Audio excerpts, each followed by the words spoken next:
Hello dear aspirants, આપ સર્વેનું અમારી YouTube channel game changing સાયકોલોજીમાં હાર્દિક સ્વાગત છે. આજના વિડીયોમાં આપણે ટેટ-ટાટની જે આવનારી પરીક્ષા છે એના માટે ચાઇલ્ડ ડેવલપમેન્ટ એન્ડ પેડાગોજી જે સબ્જેક્ટ છે જેમાંથી 15 માર્ક્સ જેટલું પૂછાય છે અને એ અંતર્ગત આપણે જે આજનો નવો ટોપિક છે એ વિશે ચર્ચા કરવાના છીએ, જે છે વિકાસ અને અધ્યયનનો સંબંધ, એટલે કે relationship between development and learning. અગાઉના ચેપ્ટરની અંદર, એટલે કે અગાઉના વિડીયોની અંદર આપણે વિકાસ અને વૃદ્ધિ વચ્ચેનો તફાવત, કયા કયા વિકાસના સ્ટેજીસ છે, એટલે કે ડેવલપમેન્ટના સ્ટેજીસ કયા કયા છે, સાથે સાથે કયા મનોવૈજ્ઞાનિકો છે એમણે એને કયા કયા નામ આપી અને તબક્કામાં વિભાજિત કર્યા છે એ અંગેની આપણે વિસ્તૃત ચર્ચા કરી હતી. જો અગાઉનો વિડીયો તમે જોયો ન હોય તો પ્લેલિસ્ટમાં જઈને એ વિડીયો ચેક કરી લેજો. હવે આજના વિડીયોની અંદર આપણે જે વિકાસ અને અધ્યયનનો સંબંધ છે, એટલે કે relationship between development and learning, જ્યારે વિકાસ થાય છે તો અધ્યયન એટલે કે લર્નિંગની સાથે એનો કેવી રીતે સંબંધ છે, કેવી રીતે જોડાયેલા છે એની આપણે ચર્ચા કરવાની છે. સાથે સાથે જે અગત્યના મનોવૈજ્ઞાનિકો છે જેમણે આ વિકાસ અને અધ્યયનના તબક્કાને સમજાવવા માટે અલગ અલગ થિયરી અને પ્રયોગો આપ્યા છે તો એ વિશે વાત કરવાના છે. અને સાથે સાથે અગાઉની કેટલીક પરીક્ષામાં આ ચેપ્ટરમાંથી, એટલે કે આ ટોપિકમાંથી જે પ્રશ્ન પૂછાયેલા છે તો એ પ્રશ્નોની પણ આપણે વિસ્તૃત ચર્ચા આ વિડીયોમાં કરવાના છીએ. તો સૌપ્રથમ આપણે જોઈએ તો વિકાસ અને અધ્યયન વચ્ચે શું સંબંધ છે, એટલે કે relationship between development and learning. તો વિકાસ અને અધ્યયન જે છે એ એકબીજા સાથે ગાઢ રીતે સંકળાયેલા છે.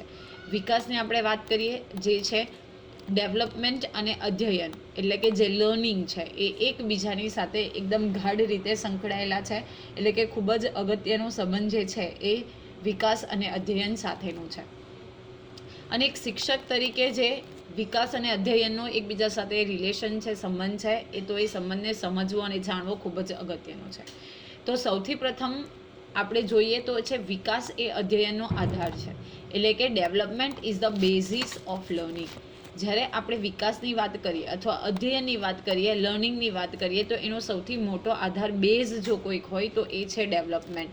એટલે એવું કહેવાય કે development is the base of learning. તો કોઈ પણ વિષય વસ્તુનું અધ્યયન શરૂ કરતાં પહેલાં બાળકમાં તે વિષયને સમજવા માટેની જ્ઞાનાત્મક પરિપક્વતા, એટલે કે કોગ્નિટિવ મેચ્યોરિટી હોવી જોઈએ. કોઈ પણ વિષય છે, કોઈ પણ ટોપિક છે, એનું અધ્યયન શરૂ કરવામાં આવે, એનું લર્નિંગ શરૂ કરવામાં આવે એ પહેલાં બાળકમાં જે તે વિષય છે, કોઈ ટોપિક છે, એને સમજવા માટેની જ્ઞાનાત્મક પરિપક્વતા, એટલે કે મેચ્યોરિટી હોવી જરૂરી છે. જો તમે ભણાવો છો પરંતુ બાળકમાં એ અધ્યયન શરૂ કરતાં પહેલાં અથવા તો એમાં એ વિષયને લગતી પરિપક્વતા નથી, કોગ્નેટિવ મેચ્યોરિટી નથી, તો એ બાળક સમજી ન શકે. ફોર એન એક્ઝામ્પલ, કે ગુણાકાર કે ભાગાકાર શીખવા માટે બાળક મૂર્ત ક્રિયાત્મક તબક્કામાં, જે પિયાજે આપણે કહ્યું હતું અગાઉના વિડીયોમાં આપણે જોયેલું કે મૂર્ત ક્રિયાત્મક તબક્કો છે જે જેન પિયાજે આપેલો છે, તો એના માટે એ સ્ટેજમાં હોવું જરૂરી છે. હવે જ્યારે તમે ગુણાકાર અને ભાગાકાર શીખવાડો છો તો બાળક પાસે થોડુંક પૂર્વ જ્ઞાન હોવું જોઈએ, થોડીક માહિતી હોવી જોઈએ એ સબ્જેક્ટ અનુસાર, તો અને તો જ બાળક ગુણાકાર અને ભાગાકાર શીખી શકશે. એના માટે સૌથી પહેલાં જે છે એને બેઝિક મેથેમેટિક્સનો કોન્સેપ્ટ ખબર હોવો જોઈએ, પ્લસ સબસ્ટ્રેક્શન છે, એડિશન છે, થોડા ટેબલ્સ છે, એ વસ્તુ આવડતી હશે તો બાળક જે છે ગુણાકાર અને ભાગાકાર શીખી શકશે. શારીરિક અને જ્ઞાનાત્મક વિકાસ તૈયારી, એટલે કે રેડીનેસ પેદા કરે છે, જે અધ્યયન માટે પૂર્વશરત છે. તમને અહીંયાથી પ્રશ્ન પૂછાઈ શકે કે વિકાસ જ એવી એક વસ્તુ છે જે શારીરિક અને જ્ઞાનાત્મક જે છે એ તૈયારી પેદા કરે છે, એટલે કે રેડીનેસ, બાળકને રેડી બનાવે છે, જે અધ્યયન માટે પૂર્વશરત છે. જો બીજો પણ એક આપણે અગાઉના વિડીયોમાં ડિસ્કશન કરેલું કે શિક્ષક ભણાવવા માટે રેડી છે, પણ બાળક જો કેપેબલ નથી અથવા તો બાળક રેડીનેસ નથી બતાવતું, તૈયારી નથી બતાવતું, પરિપક્વ નથી, એટલે કે મેચ્યોર નથી, તો એ ભણાવવાનો અથવા તો જે અધ્યયન પ્રક્રિયા છે એનો કોઈ મતલબ નથી. તો રેડીનેસ કોણ બતાવશે? બાળક બતાવશે. જો બાળક જ તૈયાર નથી અધ્યયન માટે તો એ વસ્તુ જે છે એ સક્સેસફુલ નહીં કરી શકાય. તો તમને અહીંયાથી પ્રશ્ન પૂછાઈ શકે કે અધ્યયન માટે પૂર્વ શરત કઈ છે? તો બાળક જે તૈયારી બતાવે, રેડીનેસ બતાવે, અધ્યયન માટે પૂર્વ તૈયારી છે. શિક્ષક તો તૈયારી કરીને વર્ગખંડમાં જાય પણ બાળકો જ રેડી નથી તો એ શિક્ષક કશું કરી શકે એમ નથી. નેક્સ્ટ છે અધ્યયન એ વિકાસનું પરિણામ છે. Okay, learning is a result of development. જો આપણે અધ્યયનની વાત કરીએ છીએ, શિક્ષણની વાત કરીએ છીએ તો વિકાસનું જ પરિણામ છે. તો learning is a result of development. જ્ઞાનાત્મક અને સામાજિક વિકાસને કારણે બાળક નવી માહિતી અને કુશળતાઓ, એટલે કે અધ્યયન સરળતાથી ગ્રહણ કરી શકે છે. જ્યારે બાળકનો જ્ઞાનાત્મક વિકાસ થાય છે, સામાજિક વિકાસ થાય છે, તો એને કારણે જે નવી માહિતીઓ છે ન્યૂ ઇન્ફોર્મેશન છે તો એને અને સાથે સાથે જે સ્કિલ્સ છે, એબિલિટીઝ છે તો એને ખૂબ જ સરળતાથી ગ્રહણ કરી શકે, ખૂબ જ સરળતાથી એને સમજી શકે છે. હવે આપણે જોયેલું આપણે વ્યક્તિગત તફાવતો એટલે કે ઇન્ડિવિજ્યુઅલ ડિફરન્સીસ. તો દરેક બાળકના વિકાસની ગતિ અલગ હોવાથી તેમની અધ્યયન ક્ષમતા અને ગતિ પણ અલગ અલગ હોય છે. જો હવે વાત કરીએ કે દરેક આપણે જોયેલું કે ફ્રેઝિસ જે છે, સ્ટેજીસ છે, કોમન છે, પણ એની જે ગતિ છે તો એ ગતિ કેવી છે? અલગ અલગ છે.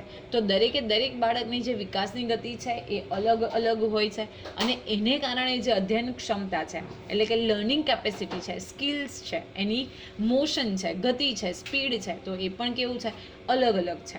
ઓકે, પછી આપણે જોઈએ જે ખૂબ જ અગત્યનું છે વાઇગોત્સ્કીનો દ્રષ્ટિકોણ એટલે વાઇગોત્સ્કીઝ પર્સપેક્ટિવ. વાઇગોત્સ્કી આ વિશે શું કહે છે? અધ્યયન અને વિકાસ વિશે વાઇગોત્સ્કીનો જે સિદ્ધાંત છે જે છે ઝેડપીડી એટલે કે ઝોન ઓફ પ્રોક્સિમલ ડેવલપમેન્ટ, એ ખૂબ જ અગત્યનો છે. તો વાઇગોત્સ્કી પોતે એવું માને છે કે અધ્યયન વિકાસ પહેલાં થાય છે. ઓકે, વિકાસની પહેલાં શું થઈ જાય છે? અધ્યયન થાય છે એટલે કે લર્નિંગ ચાલુ થાય છે. સામાજિક ક્રિયા પ્રતિક્રિયા એટલે કે એક્શન રિએક્શન દ્વારા અધ્યયન થાય છે જે વિકાસ તરફ દોરી જાય છે. બાળક આજુબાજુના વાતાવરણમાંથી પણ ઘણું બધું શીખે છે. ફ્રેન્ડ્સ છે, ફેમિલી છે તો એની વચ્ચે જ્યારે ક્રિયા અને પ્રતિક્રિયા એટલે કે એક્શન રિએક્શન થાય છે તો એનાથી પોતે લર્નિંગ કરે છે, શીખે છે અને એને જ કારણે એ બાળકનું શું થાય છે? વિકાસ થાય છે, ડેવલપમેન્ટ થાય છે. આવું કોણ કહે છે? તો લેવ વાઇગોત્સ્કી કહે છે.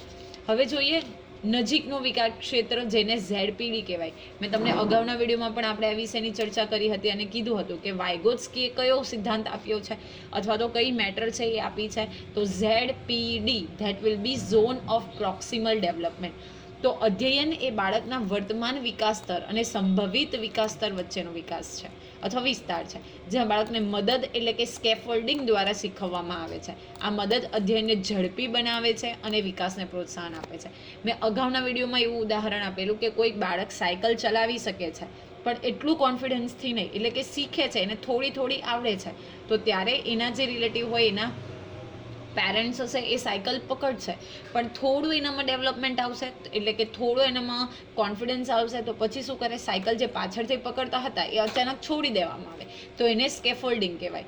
તો સંભવિત વિકાસ સ્તર અને વિકાસ સ્તર વચ્ચેનો જે વિસ્તાર છે જ્યાં બાળકને મદદ દ્વારા એટલે કે સ્કેફોલ્ડિંગ. જો વિકાસ સ્તર છે કે બાળક હવે ધીમે ધીમે સાયકલ ચલાવતા શીખી ગયું છે અને સંભવિત વિકાસ સ્તર એટલે કે એને તમારે પરફેક્ટ બનાવવાનું છે તો શું કરવામાં આવે? બાળકને અજાણતા જ પાછળથી સાયકલ છોડી દેવામાં આવે. That will be your scaffolding.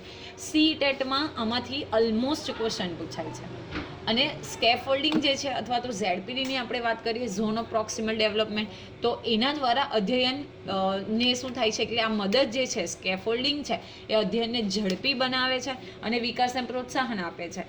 જો ફોર એન એક્ઝામ્પલ બાળકને તમારે કોઈક વિષય શીખવવો છે પણ એને થોડું આવડે છે, પૂર્વજ્ઞાન છે, હવે તમે એ પૂર્વજ્ઞાનની અંદર થોડી વધારે ડીપમાં જઈને એને અભ્યાસ કરાવશો તો શું થશે? બાળક પણ નવું શીખશે અને વિકાસને પણ શું મળશે?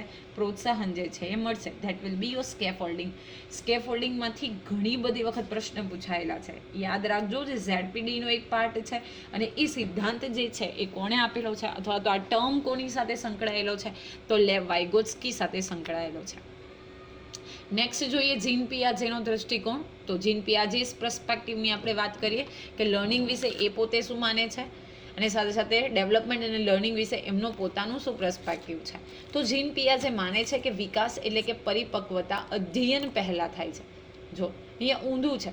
વિકાસ એટલે કે પરિપક્વતા અધ્યયન પહેલાં થાય છે જ્યારે આપણે જોયું કે વાઇગોત્સ્કી એવું કહે છે કે અધ્યયન એ વિકાસ પહેલાં થાય છે. ઓકે, જ્યારે બાળક ચોક્કસ વિકાસના તબક્કામાં પહોંચે છે ત્યારે જ તે અમુક ખ્યાલો શીખવા માટે સક્ષમ બને છે. તેમણે જ્ઞાનાત્મક રચનાઓ એટલે કે સ્કીમાઝ, જો આ પણ પૂછાયેલું છે કે સ્કીમા એટલે શું, તેની ઉપર ભાર મૂક્યો જે બાળક દુનિયાને સમજવામાં મદદ કરે છે. જો મેં તમને ત્યારે પણ કીધેલું સ્કીમા એટલે શું છે? બાળકનો પોતાનો પર્સપેક્ટિવ છે. ઓકે, એને તમારે શું કરવું પડે? ઘણી વખત બાળકનો કોઈ પર્સપેક્ટિવ છે ધેટ વિલ બી સ્કીમા તો એ રોંગ છે તો એને તમારે કરેક્ટ કરવી પડશે. તો એ શું કહે છે જીન પિયાજે કે ચોક્કસ બાળક જ્યારે ચોક્કસ વિકાસના તબક્કામાં પહોંચે ત્યારે જ અમુક ખ્યાલો શીખવા સક્ષમ બને.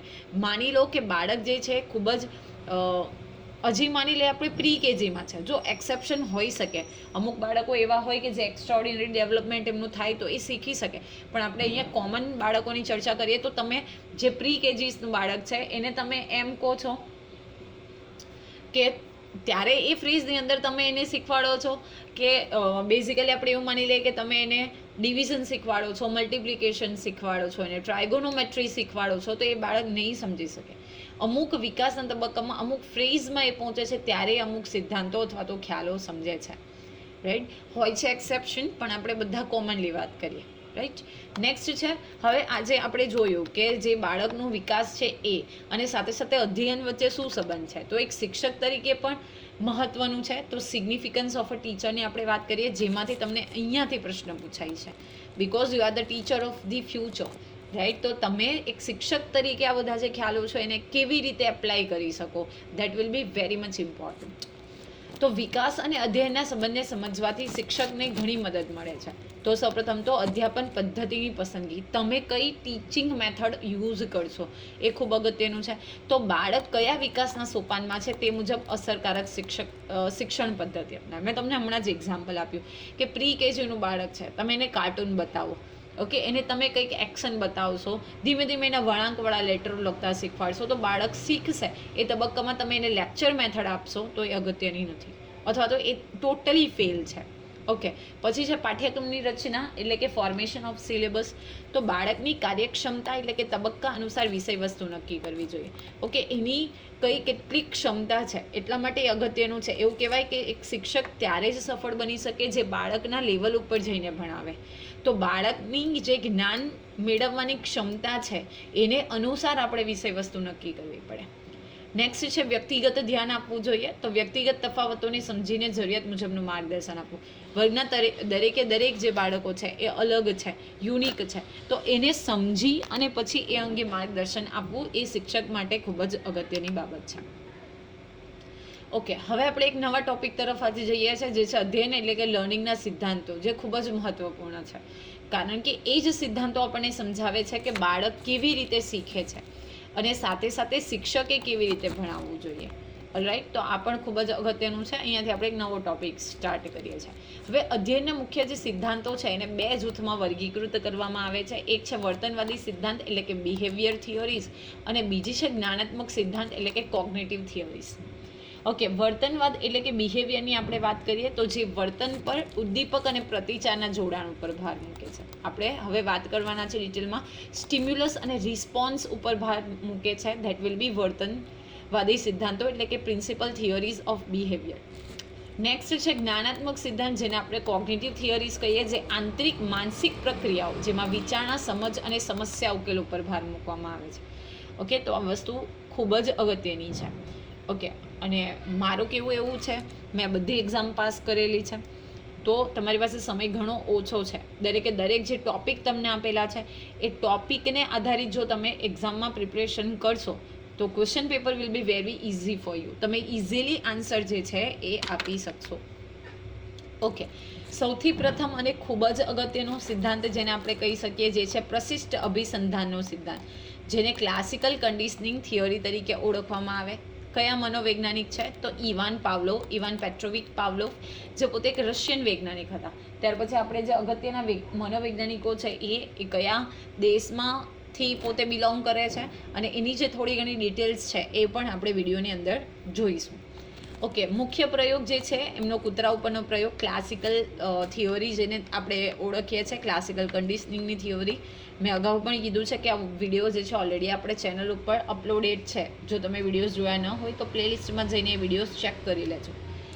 ઓકે, હવે આપણે જોઈએ કેટલાક કોન્સેપ્ટ જે આ પ્રયોગની સાથે સંકળાયેલા છે, એના મિનિંગ અને એમાં એક્ઝામ્પલ ઇન એક્સપેરિમેન્ટ એટલે કે પ્રયોગમાં એનું ઉદાહરણ. તો સૌથી પહેલાં છે અનઅભિસંધિત ઉદ્દીપક, જેને UCS તરીકે ઓળખવામાં આવે, કન્ડિશન્ડ સ્ટિમ્યુલસ. ઓકે, અનઅભિસંધિત એટલે કે અનકન્ડિશન્ડ સ્ટિમ્યુલસીસની વાત કરવાના છે, જે કુદરતી રીતે પ્રતિચાર પેદા કરનાર ઉદ્દીપક છે. કુદરતી રીતે, જેમ કે ફોર એક્ઝામ્પલ ખોરાક. તો ખોરાકને જોઈને કૂતરાને આપોઆપ લાળ જડે છે, તો એ કુદરતી પ્રતિચાર છે. ઓકે, અનઅભિસંધિત છે, અનકન્ડિશન્ડ સ્ટિમ્યુલસ તરીકે ઓળખ્યા. પછી છે અનઅભિસંધિત પ્રતિચાર એટલે કે UCR, અનકન્ડિશન રિસ્પોન્ડ. કુદરતી તમે રિસ્પોન્સ કરશો, રાઈટ, તમે પ્રતિચાર કરશો, એટલે કે કુદરતી ઉદ્દીપકથી થતો કુદરતી પ્રતિચાર. જેમ કે ખોરાકને જોઈને લાળ ઝરવું. ફક્ત ને ફક્ત આ કૂતરા ઉપર કરેલો પ્રયોગ છે એવું મતલબ નથી કે આ વસ્તુ આપણે માટે લાગુ નથી પડતી. આપણને પણ ખોરાક જોઈએ તો આપોઆપ લાળ ઝરી જાય છે. નેક્સ્ટ અભિસંધિત ઉદ્દીપક, that is CS, condition stimulus. તો આ પણ અગત્યનું છે કે નવું ઉદ્દીપક જેને UCS સાથે જોડવામાં આવે છે. ઓકે, તમારું જે UCS હતું એટલે કે અનઅભિસંધિત ઉદ્દીપક છે એની સાથે તમે અભિસંધિતને પણ જોડશો, એટલે કે કૃત્રિમ ઉદ્દીપકને જોડશો. જેમ કે ઘંટડીનો અવાજ જે શરૂઆતમાં લાળ પેદા કરતો નથી. જો પહેલાં એવું હતું કે ફક્ત ખોરાક મળે છે તો ખોરાક જોઈને કૂતરાના મોંમાંથી લાળ ઝરે. ઘંટડી વગાડે તો કોઈ લાળ નથી ઝરતી. પણ જ્યારે અભિસંધિત પ્રતિચાર એટલે કે CR, કન્ડિશન્ડ રિસ્પોન્ડ એટલે કે CS દ્વારા કરવામાં આવેલો પ્રતિચાર, હવે એને ખબર પડશે કે ખોરાક અથવા ખાલી ઘંટડી પણ વગાડશે તો પણ એના મોઢામાંથી શું ઝરશે? લાળ ઝરે છે. કારણ કે હવે શીખી ગયું છે કે ઘંટડી આવશે તો પણ લાળ ઝરશે. ઓકે, એટલે ઘંટડી ફક્ત વગાડવામાં આવે તો પણ એના મોઢામાંથી લાળ ઝરવાની પ્રક્રિયા, ધેટ વિલ બી અભિસંધિત પ્રતિચાર એટલે કે CR, કન્ડિશન રિસ્પોન્ડ, જે આપણે શીખવેલો પ્રતિચાર છે. તો હવે શું કરશે કે જ્યારે પહેલાં જે આપણે જોયું કે અભિસંધિત ઉદ્દીપક છે એટલે કે UCS સાથે જોડવામાં આવે તો ફક્ત ઘંટડીનો અવાજ જ્યારે એને શરૂઆતમાં સંભળાવવામાં આવે ત્યારે લાળ નથી ઝરતી. પણ હવે ભલે તમે ખોરાક લઈ લીધો છે પણ ફક્ત ને ફક્ત ઘંટડી વગાડો છો તો માત્ર ઘંટડીનો અવાજ સાંભળીને પણ કૂતરાના મોઢામાંથી લાળ ઝરે છે. તો જે ઇવાન પાવલોવ છે એટલે કે ઇવાન પેટ્રોવિક પાવલોવ, એની સાથે 4 વસ્તુ જે છે, કોન્સેપ્ટ છે એ છે UCS એટલે કે અનઅભિસંધિત ઉદ્દીપક, અનકન્ડિશન્ડ સ્ટિમ્યુલસ. પછી છે અનઅભિસંધિત પ્રતિચાર, દેટ ઇઝ UCR, અનકન્ડિશન્ડ રિસ્પોન્ડ. જો સૌથી પહેલાં અનઅભિસંધિતમાં ખોરાક જે નેચરલી એને જોઈને આપોઆપ લાળ ઝરે. પછી અનઅભિસંધિત પ્રતિચાર, ધેટ વિલ બી અનકન્ડિશન્ડ રિસ્પોન્ડ એટલે કે કુદરતી ઉદ્દીપકથી એટલે કે ખોરાકને જોઈને લાળ ઝરશે. પછી છે અભિસંધિત, તમે કંઈક નવું ઉમેરો છે, CS, કન્ડિશન સ્ટિમ્યુલસ, ઘંટડીનો અવાજ ઉમેરો છો, ખાવાનું નથી બતાવતા તો લાળ નથી ઝરતી.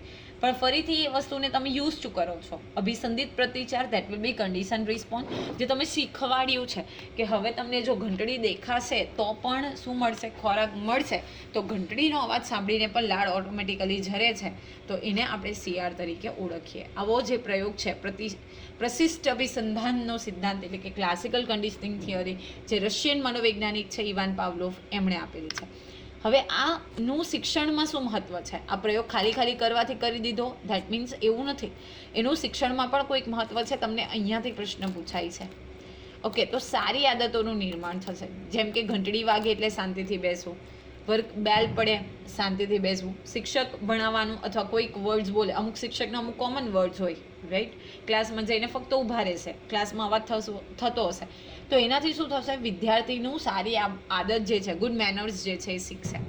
ડર, ચિંતા અથવા નકારાત્મક લાગણીઓનું અભિસંધાન જે દૂર થવું એટલે કે વિમુખ અભિસંધાન, ડીકન્ડિશનિંગ, જેને ડર છે, ચિંતા છે, એ પણ આનાથી દૂર થશે. નેક્સ્ટ પ્રયોગની વાત કરીએ તો એ પણ ખૂબ અગત્યનો પ્રયોગ છે, કારક અભિસંધાનનો સિદ્ધાંત, જેને આપણે ઓપેરન્ટ કન્ડિશનિંગ થિયરી તરીકે ઓળખીએ. કયા મનોવૈજ્ઞાનિકે કરેલો છે? તો BF સ્કિનરે કરેલો છે, જે પોતે અમેરિકન વૈજ્ઞાનિક છે. યાદ રાખજો, પાવલોવ રશિયાના વૈજ્ઞાનિક છે એટલે મનોવૈજ્ઞાનિક છે, અને BF સ્કિનર જે છે અમેરિકાના મનોવૈજ્ઞાનિક છે. એમના મુખ્ય પ્રયોગની વાત કરીએ તો સ્કિનર બોક્સની અંદર ઉંદર અથવા કૂતરા પરનો પ્રયોગ જે છે એમણે કરેલો છે. સ્કિનર બોક્સ, સ્કિનર પેટી તરીકે ઓળખવામાં આવે. એમાં ઉંદર અને કૂતરા ઉપર જે પ્રયોગ કરેલો છે એ બંને પ્રયોગ ખૂબ અગત્યના છે. કયો વિચાર જે છે આ સિદ્ધાંત સાથે સંકળાયેલો છે? તો આ સિદ્ધાંત એવું પ્રતિપાદિત કરે છે, એવું માને છે કે વ્યક્તિનું વર્તન તેના પરિણામો એટલે કે કન્સિક્વન્સીસ દ્વારા નિયંત્રિત થાય છે. જો વર્તનને પ્રોત્સાહક પરિણામ મળે તો તે વર્તનનું પુનરાવર્તન થવાની શક્યતા વધે છે. ઓકે, જ્યારે ઉંદરને કરંટ લાગે પણ એને ખબર પડે કે અહીંયા જો એ દબાવશે પગ દ્વારા, રાઈટ, તો એને શું મળશે? જે ખોરાક છે એ મળશે. તો પરિણામ કરવામાં આવે એટલે કે કન્સિક્વન્સીસ થાય, વર્તન જે છે એના પરિણામો દ્વારા નિયંત્રિત થાય. એક વખત કરંટ લાગે, 2 વખત કરંટ લાગે, પછી તમે એવું વર્તન નહીં કરો. જો તમને ફેલ થશો, તમને વારંવાર ટકોર કરે છે શિક્ષક, તો એ વ્યક્તિનું જે વર્તન છે એની તમે શું કરશો? હવે એવું વર્તન નહીં કરો. તો એ પરિણામ એટલે કે તમને જે પરિણામ છે એટલે કે કન્સિક્વન્સીસ છે એના દ્વારા નિયંત્રણ થાય છે.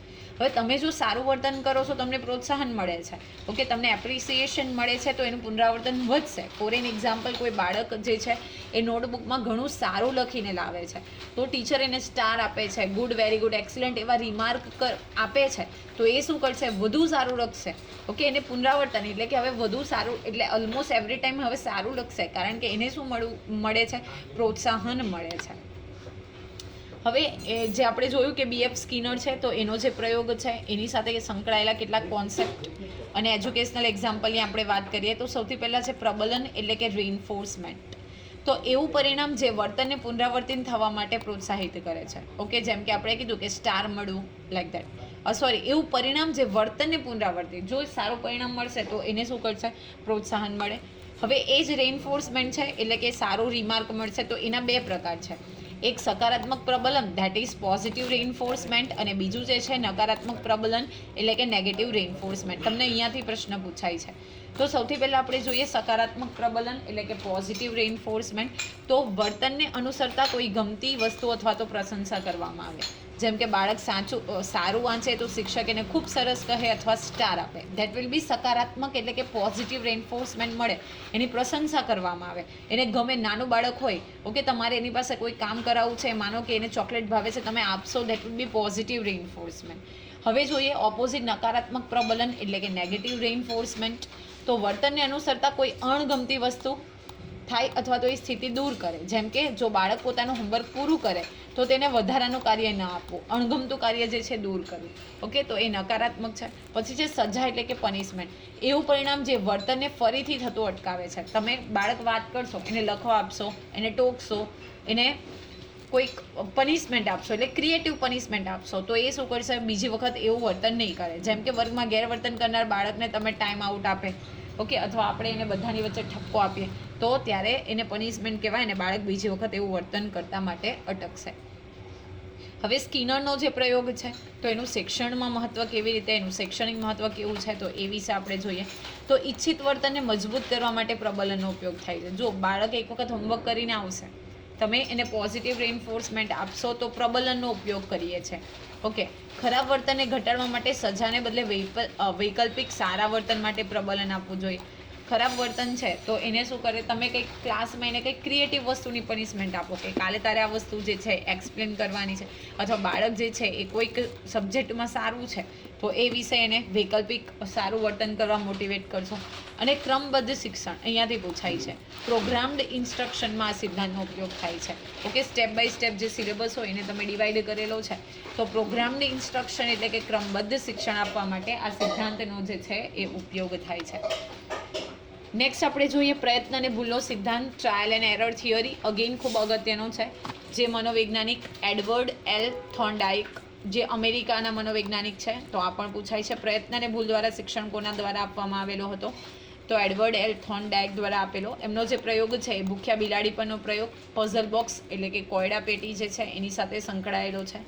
મુખ્ય વિચાર આ સિદ્ધાંતની આપણે વાત કરીએ તો વ્યક્તિ શીખતી વખતે અસંખ્ય પ્રયત્ન કરે અને ભૂલો કરે, પણ ધીમે ધીમે અયોગ્ય પ્રતિચારોને દૂર કરીને યોગ્ય પ્રતિચારનું જોડાણ સ્થાપિત કરે છે. જો ટ્રાયલ એન્ડ એરર મેથડ, આપણે કંઈક નવી વસ્તુ શીખીએ તો ભૂલ થાય, પરંતુ એ ભૂલમાંથી આપણે શીખીએ, ધેટ વિલ બી પ્રયત્ન અને ભૂલનો સિદ્ધાંત, trial and error theory. Okay, ખૂબ અગત્યનો છે આપણા વ્યક્તિગત જીવન માટે પણ આ સિદ્ધાંત ખૂબ જ અગત્યનો છે. હવે જો ટ્રાયલ એન્ડ એરર મેથડની વાત કરીએ તો એના મુખ્ય નિયમો વિશે જોઈએ તો લો ઓફ લર્નિંગ. તો સૌથી પહેલાં તત્પરતાનો સિદ્ધાંત એટલે કે લો ઓફ રેડીનેસ. હમણાં જ મેં કીધું કે બાળક જો તત્પર હશે તો જે લર્નિંગ છે એ તમને આઉટકમ મળશે, અને જો લર્નિંગ એટલે કે અધ્યયનનું કોઈક પાયો છે, બેઝ છે, તો એ તત્પરતા છે, રેડીનેસ છે. તો એનો અર્થ આપણે જોઈએ તો શીખવા માટે વ્યક્તિ માનસિક અને શારીરિક બંને રીતે તૈયાર હોવો જોઈએ. અને એના શૈક્ષણિક મહત્વ વિશે વાત કરીએ તો શિક્ષકે વિદ્યાર્થીને શીખવા માટે તૈયાર કરવો જોઈએ, મોટિવેશન આપવું જોઈએ. શિક્ષક તો તૈયાર છે પણ વિદ્યાર્થી માનસિક અને શારીરિક રીતે તૈયાર નથી, તો ઇન ધેટ કેસ શિક્ષકે શું કરવું પડશે? મોટિવેટ કરવા પડશે બાળકોને. તો જ એ બાળક છે એ અધ્યયતા છે, એ અદ્યતન મેળવી શકશે. That will be law of readiness એટલે કે તત્પરતાનો નિયમ. બીજો છે મહાવરાનો નિયમ, that is law of exercise, જેને આપણે પુનરાવર્તન કહીએ. ખૂબ જ અગત્યનો પ્રયોગ વિદ્યાર્થી જીવનમાં હોય કે વ્યક્તિગત જીવનમાં ખૂબ અગત્યનું. શીખેલી બાબતનો મહાવરો કે પુનરાવર્તન કરવાથી જોડાણ મજબૂત થાય છે. મનોવિજ્ઞાન એવું કહે છે કે તમે કોઈક વસ્તુ શીખો છો અને ફરીથી એનું પુનરાવર્તન નથી કરતા તો ચોક્કસ સમય પછી તમે એ વસ્તુ ભૂલી જાઓ છો. તો તમારે મને કમેન્ટ કરીને એવું કહેવાનું છે કે કેટલા દિવસ સુધી એ વસ્તુનું પુનરાવર્તન કરવામાં ન આવે તો તમે એ વસ્તુ ભૂલી જાઓ છો. ઓકે, તો શૈક્ષણિક મહત્વ શું છે? તો શૈક્ષણિક મહત્વ એ પુનરાવર્તન અને પ્રેક્ટિસનું મહત્વ સમજાવે છે. જો અહીંયાથી તમને પ્રશ્ન પૂછાય છે કે જો શિક્ષક ગણિત અને વિજ્ઞાન, સ્પેશિયલી ગણિત જેવા વિષયો છે તો એમાં પુનરાવર્તન કરે છે અથવા તો બાળકોને પુનરાવર્તન કરવાની સલાહ આપે છે, અધ્યયનના મુખ્ય નિયમો પૈકી આ કયો નિયમ જે છે એનું એક્ઝામ્પલ છે? તો ધેટ વિલ બી મહાવરાનો નિયમ, લો ઓફ એક્સરસાઇઝ. નેક્સ્ટ છે અસરનો નિયમ, લો ઓફ ઇફેક્ટ. તો જે અનુભવ સુખદ અને સંતોષકારક હોય તેનું જોડાણ મજબૂત બને છે. જેમ કે સફળતા અને સકારાત્મક પ્રતિભાવ જે છે એ અધ્યયનને મજબૂત બનાવે છે. આપણે સંતોષકારક સેટિસ્ફેક્શન હોય, ઓકે, અનુભવ આપણને સારો થાય તો આપણને સફળતા, સકારાત્મક પ્રતિભાવ મળે. પણ જો નથી થતો તો આપણે જોયું એમ ટ્રાયલ અને એરર થાય છે, એમાંથી ફરીથી આપણે ઊભા થઈને પ્રયત્ન કરીશું. શૈક્ષણિક મહત્વનો વાત કરીએ તો ગણિત જેવા વિષયોમાં પ્રેક્ટિસનું મહત્વ સમજાવે છે અને વિદ્યાર્થીઓને ભૂલો કરવા દેવી જોઈએ, કારણ કે ભૂલ એ અધ્યયનનો ભાગ છે. એટલે જાણી જોઈને નહીં કરવા દેવાની. જે ભૂલો થાય એમાંથી બાળક શીખે, કારણ કે ભૂલ જે છે એ અધ્યયનનો ભાગ છે.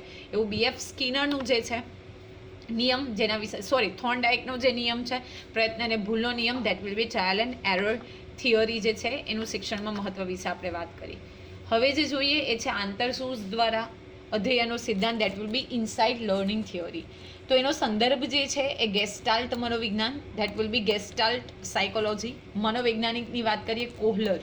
ઓકે, તો કોહલરનો પણ જે પ્રયોગ જે છે એમણે ચિમ્પાન્ઝી ઉપર કરેલો પ્રયોગ છે અને એ જે ચિમ્પાન્ઝીનું નામ હતું એ સુલતાન નામનો ચિમ્પાન્ઝી. તો ચિમ્પાન્ઝીને લાકડી અને બોક્સનો ઉપયોગ કરીને કેળા સુધી ચિમ્પાન્ઝી કેવી રીતે પહોંચી શકે છે એ, અને ખાસ કરીને જો તમને આમાંથી એ કયા ટાપુ ઉપર કરવામાં આવેલો હતો એ પણ પૂછાય છે. ઓલરેડી આ વિડીયો મેં તમને ઘણીવાર કીધું છે કે આપણી ચેનલ ઉપર અપલોડ કરેલા છે, તો જો તમે જોયા ન હોય તો જોઈ લેજો, કારણ કે જો ભવિષ્યમાં તમે શિક્ષક બનવાના છો અથવા ટેટની એક્ઝામ આપવાના છો તો આ ટોપિક તમારા માટે ખૂબ જ અગત્યનો છે. That is your base.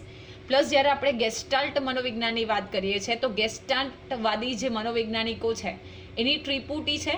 જો તમને એ ત્રિપુટીના નામ ખબર હોય તો તમે એ નામ મને જણાવી શકો. તો સૌથી ચાલો હું તમને જણાવી દઉં કે કોફકા, કોહલર અને વર્ધીમર, જેને ગેસ્ટાલ્ટવાદી ત્રિપુટી તરીકે ઓળખવામાં આવે છે. અને જે કોહલર છે એમણે જે ચિમ્પાન્ઝી ઉપર, તમારે મને ટાપુનું નામ કહેવાનું છે, ઓકે. અને એ સુલતાન જે છે ઘણી પહેલાં પૂછાતો હતો આ પ્રશ્ન, હવે એટલો બધો નથી પૂછાતો કારણ કે હવે વિદ્યાર્થીઓ જે છે ડીપમાં તૈયારી કરવા માંડ્યા છે, ઓકે. હવે એનો મુખ્ય વિચારની આપણે વાત કરીએ તો અધ્યયન ધીમા પ્રયત્ન અને ભૂલને બદલે સમગ્ર પરિસ્થિતિને સમજવા, એટલે કે પરસિવિંગ ધ હોલ સિચ્યુએશન અને અચાનક ઉકેલ એટલે કે સડન સોલ્યુશન અથવા તો ઇન્સાઇટ શોધવા પર આધારિત છે. જો ચિમ્પાન્ઝીનો જે પ્રયોગ છે સુલતાનનો એ આ જ વસ્તુ છે. એ ટ્રાય તો કરે છે કેળા સુધી પહોંચવાની, ત્યાં લાકડીઓ છે, એક લાકડી ઉચકે નથી થતું, પણ જ્યારે એને ખબર પડે છે કે હું ઘણી બધી લાકડીઓને ભેગી કરીશ તો ત્યાં પહોંચી શકીશ, રાઈટ. તો જે સડન સોલ્યુશન એટલે કે ઇન્સાઇટ, તમે કદાચ મેન્ટોસને એડવર્ટાઇઝમેન્ટ જોઈ હશે, દિમાગની બત્તી જલા દેવાળી, રાઈટ. તો અહીંયા પણ તમને અચાનક એનો ઉકેલ મળી જાય. જો ઘણી બધી વખત આપણી સાથે એવું થતું હોય કે આપણે દિવસ કન્ટિન્યુઅસ હોલ ડે કોઈક સિચ્યુએશન હોય અથવા કોઈ પ્રોબ્લેમ હોય એને સમજવાની કોશિશ કરીએ, એનું સોલ્યુશન મેળવવાની કોશિશ કરીએ, પણ આપણને એનું સોલ્યુશન મળે જ નહીં અને રાત્રે સૂતા હોઈએ અને અચાનક આપણને વિચાર આવી જાય, રાઈટ. તો that will be your sudden solution અથવા તો ઇન્સાઇટ. તો એ તમારો છે આંતરસૂઝ દ્વારા અધ્યયનનો સિદ્ધાંત, રાઈટ. હવે એના શૈક્ષણિક મહત્વ વિશે વાત કરીએ તો સમસ્યાનો ઉકેલ એટલે કે પ્રોબ્લેમ સોલ્વિંગ પદ્ધતિને પ્રોત્સાહન આપે છે. બાળકોને પઝલ્સ આપવા, ઓકે, કંઈક એક્સ્ટ્રાઓર્ડિનરી લેવલના ક્વેશ્ચન્સ આપવા જે એ સોલ્વ કરે. વિદ્યાર્થીને માત્ર માહિતી આપવાને બદલે તેનો સમગ્ર ખ્યાલ સમજવા માટે પ્રોત્સાહિત કરે છે. જો ફક્ત ને ફક્ત ઉપર તમે એને સમજાવી દેશો તો એવું નહીં, પણ એ ડીપમાં શું કહેવા માંગો છો, સમગ્રનો જે ખ્યાલ છે એ તમને આંતરસૂઝ દ્વારા શીખવા મળે છે, ઓકે. હવે આજે ઘણી બધી થિયરીઝ જે છે આપણે જોઈ, એમાંથી ઘણી બધી વખત પૂછાયેલા જે રિપીટેડ પ્રશ્ન છે એની તરફ આપણે નજર કરી લઈએ. તો સૌપ્રથમ પ્રશ્ન એવો છે કે જીન પિયાજેના મતે બાળકમાં જ્ઞાનાત્મક વિકાસ અને અધ્યયન વચ્ચે કેવો સંબંધ છે. જો તમે આ વિડીયો જોયો છે રાઈટ, હવે આ પ્રશ્ન જે છે એને તમારે જાતે જવાબ આપવાની પ્રયત્ન કરવાના છે. આપણે 5 પ્રશ્ન લીધા છે અને તમારા 5માંથી કેટલા સાચા પડ્યા એ પણ તમે મને કમેન્ટ બોક્સમાં જણાવજો. તો જીન પિયાજેના મતે બાળકમાં જ્ઞાનાત્મક વિકાસ અને અધ્યયન વચ્ચે કેવો સંબંધ છે. ઓપ્શન એ, અધ્યયન અને વિકાસ સમયાંતરે ચાલે છે, એકબીજાને અસર કરતા નથી. આ 100% ખોટું ડેફિનેશન છે. વિકાસ અને અધ્યયનનો કોઈ સંબંધ નથી, તો આ તો સાવ ખોટું છે. ઓકે, અધ્યયન એ વિકાસનો આધાર છે અને ઓપ્શન નંબર ડી જે છે જ્ઞાનાત્મક વિકાસ એ અધ્યયન માટે પૂર્વ શરત છે. જુઓ, અધ્યયન જે છે એ વિકાસનો આધાર છે, તો આવું આપણને જીન પિયાજેના મતે તમારે શોધવાનું છે. અને એમાં પણ એવું પૂછેલું છે કે કોગ્નિટિવ ડેવલપમેન્ટ એટલે કે જ્ઞાનાત્મક વિકાસ અને અધ્યયન વચ્ચે કેવો સંબંધ છે. તો હમણાં જ આપણે જોયું કે જ્ઞાનાત્મક વિકાસ છે અધ્યયન માટેનો પૂર્વ શરત છે, રેડીનેસ છે, રાઈટ. તો D here will be the correct answer. જો હું વારંવાર આ વસ્તુ કહેતી હોઉં છું કે તમને ઘણી વખત એવું એક્ઝામમાં બને કે 2-4 ઓપ્શન છે, એમાં 2-3 ઓપ્શન જો તમે થોડું ઘણું વાંચ્યું છે તો તમને ઇઝીલી એને એલિમિનેટ કરી શકો.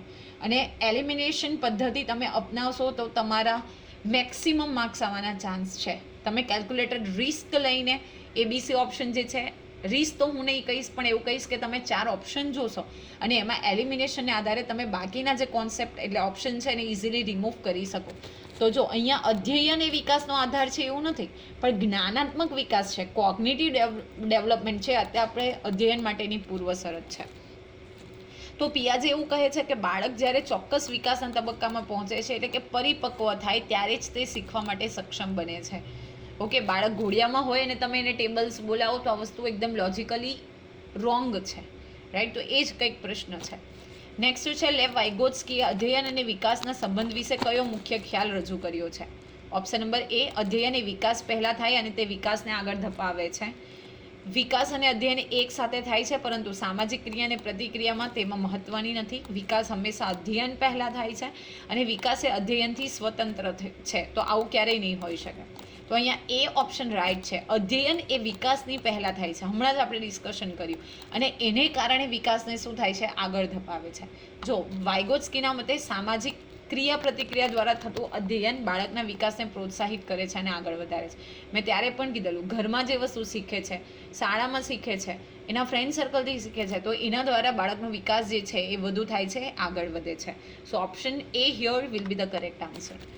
નેક્સ્ટ જોઈએ નજીકના વિકાસનો નજીકનો વિકાસ ક્ષેત્ર, that will be ZPD, zone of proximal ડેવલપમેન્ટનો ખ્યાલ નીચેનામાંથી કયા 2 વિકાસના સ્તરો વચ્ચેનો તફાવત છે.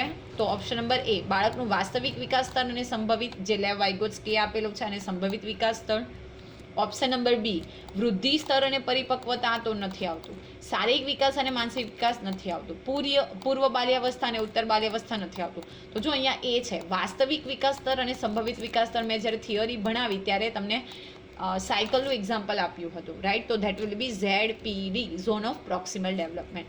તો વાસ્તવિક સ્તર બાળક જાતે શું કરી શકે છે તે, અને સંભવિત જે સ્તર છે એની મદદથી શું કરી શકે છે, આ બંનેનો જે તફાવત છે that will be your ZPD. Next જોઈએ, જ્યારે કોઈ શિક્ષક વિદ્યાર્થીને નવી સમસ્યા ઉકેલવામાં હંગામી મદદ કરે છે એટલે કે ટેમ્પરરી સપોર્ટ કરે છે, તો તેને વાઇગોત્સ્કીના સિદ્ધાંત મુજબ શું કહેવામાં આવે છે. આ પણ આપણે અગાઉના વિડીયોમાં જોયેલું. એ આત્મસાતીકરણ એટલે કે એસિમિલેશન. ઓપ્શન નંબર બી સંતુલન. ઓપ્શન નંબર સી પ્રબલન reinforcement. And option number D નિસરણીકરણ એટલે કે સ્કેફોલ્ડિંગ. તો here the correct answer will be D આવશે, સ્કેફોલ્ડિંગ. નિસરણી એ વિદ્યાર્થીને શીખવા માટે આપવામાં આવતી હંગામી મદદ છે જે ZPDમાં શીખવવામાં સહાય કરે છે. જો ટેમ્પરરી તમે એને હેલ્પ કરો છો, માનો કે બાળક કોઈ દાખલો ગણે છે, એને કોન્સેપ્ટ તો ખબર છે પણ થોડી ભૂલ થાય છે, તો તમે એને ટેમ્પરરી સોલ્યુશન એટલે કે ટેમ્પરરી હેલ્પ કરશો કોઈક સ્ટેપ ઉપર પહોંચવા, તો ધેટ વિલ બી સ્કેફોલ્ડિંગ. જો આ પ્રશ્ન પણ ઘણી બધી વખત પૂછાયેલો છે. કીવર્ડ પકડવાના છે, હંગામી મદદ તમે કરો છો. દાખલા તમે બોર્ડ ઉપર લખી લો છો, બાળક કોપી કરે છે, that will not the scaffolding. તમે એને અમુક સ્ટેપ શીખવાડી દેશો, બાળક જાતે કરશે, તો એને હંગામી મદદ કરેલી કહેવાશે. નેક્સ્ટ ક્વેશ્ચન છે, જો એક 5 વર્ષનું બાળક સામાજિક આંતરક્રિયા દ્વારા 1 થી 50 સુધી ગણતરી શીખે છે તો વાઇગોત્સ્કી આને શું કહે છે? અગત્યનો ખૂબ પ્રશ્ન છે. આવા પ્રશ્ન તમને પરીક્ષામાં પૂછાય છે. ઓપ્શન નંબર એ, પુનરાવર્તન દ્વારા થતું અધ્યયન. જો એક 5 વર્ષનું બાળક છે, સામાજિક આંતરક્રિયા એટલે શાળા હશે, ઘરમાં એને શીખવાડવામાં આવે તો એના દ્વારા 1 થી 50 સુધીની ગણતરી શીખે છે, તો એને પુનરાવર્તન દ્વારા થતું અધ્યયન કહેવામાં આવશે? ખોટું છે. વાસ્તવિક વિકાસનું સ્તર છે, ખોટું છે. જો તમે શીખશે જ નહીં તો એ વાસ્તવિક વિકાસ સાથે કોઈ કન્સર્ન નથી. જીન પિયાજેનો મૂર્ત ક્રિયાત્મક તબક્કો છે, આ પણ ખોટું છે. તો correct answer will be C. તે નજીકનું વિકાસ ક્ષેત્ર એટલે કે ઝેડપીડીમાં આવેલું અધ્યયન છે. ઓકે, સામાજિક ક્રિયા અને પ્રતિક્રિયાને મદદ દ્વારા શીખવું એ ઝેડપીડીની વ્યાખ્યા છે. કોઈક નાનું બાળક છે, તમે શીખવાડશો, શિક્ષકો શીખવાડશે, તો 1 થી 50 સુધીની 5 વર્ષનું બાળક એ ગણતરી કરતા શીખે છે, તો that will be ZPD, zone of proximal development. તો આઈ હોપ આજના વિડીયોની અંદર આપણે ખૂબ જ અગત્યની કહી શકાય એવી ડિસ્કશન કરી, જેમાં બેઝિકલી આપણે જોયું કે જે ડેવલપમેન્ટ છે, ઓકે, એટલે કે ડેવલપમેન્ટનો અધ્યયન સાથે શું કનેક્શન છે, અધ્યયન સાથે વિકાસને લક્ષીને, એટલે કે વિકાસ અને અધ્યયનના સંબંધ વિશે વાત કરી, relationship between development and learning. એમાં અલગ અલગ જે મનોવૈજ્ઞાનિકો છે એમણે આપેલી જે વાત છે એ વાત કરી, એના પ્રયોગો છે એ પ્રયોગો જોયા, અને સાથે સાથે જે ઇમ્પોર્ટન્ટ ક્વેશ્ચન્સ છે તો એ પણ આપણે ડિસ્કસ કર્યા. I hope it is clear to you. અને આવા જ જો તમારે વિડીયોની અપડેટ્સ મેળવવી હોય તો તમે અમારી જે ચેનલ છે ગેમ ચેન્જિંગ સાયકોલોજી, એને સબસ્ક્રાઇબ કરવાનું ભૂલશો નહીં. અને હા, જો તમને વિડીયો પસંદ પડે તો વિડીયોને લાઇક કરી અને શેર કરશો. Okay, thank you for watching the video. Have a nice day.